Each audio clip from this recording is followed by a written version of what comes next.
रतिया भर तो मंगिया भूली जइभी भोर हेगे कर जावा मोर।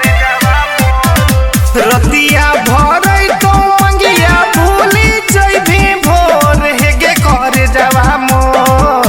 काहे दिलावा कइले ही कठोर हेगे कर जावा मोर। काहे दिलावा कइले ही कठोर हेगे कर जावा मोर।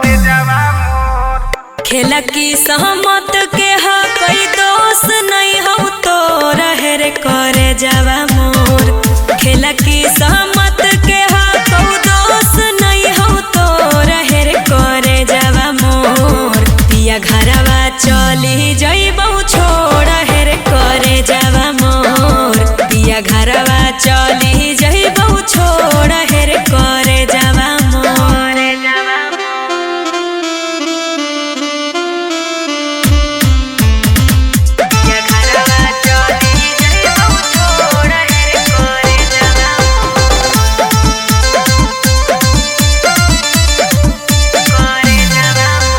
हंस भी पिया के अंगनवा मनवा मोर रोतई गे।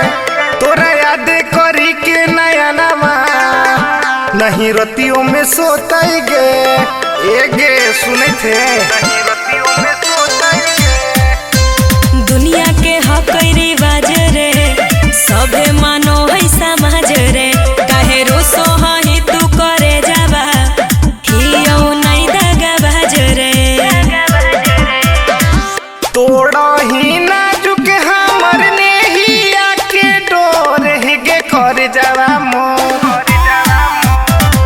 तोड़ा ही नाजुक हमर नेहिया के डोर हेगे कर जावा मोर। काहे दिलावा कइले ही कठोर हेगे कर जावा मोर। पिया घरवा चली जइबौ छोड़ हेरे करे जावा मोर।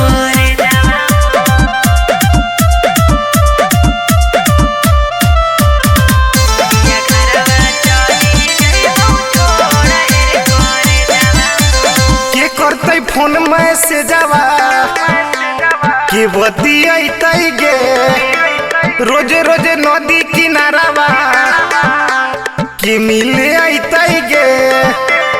काहे ऐसे कैली गे जान। तोरा बिन दिन हमर कटत छछनी छछनी के। जिंदगी भसात रहे पड़त बंटी के बनी के। चुनरी से गमछी में गेठियाइले भी जोड़ हेगे कर जावा मोर। चुनरी से गमछी में गेठियाइले भी जोड़ हेगे कर जावा मोर। काहे दिलावा कइले ही कठोर हेगे कर जावा मोर। पिया घरवा चली जइबौ छोड़ हेरे कर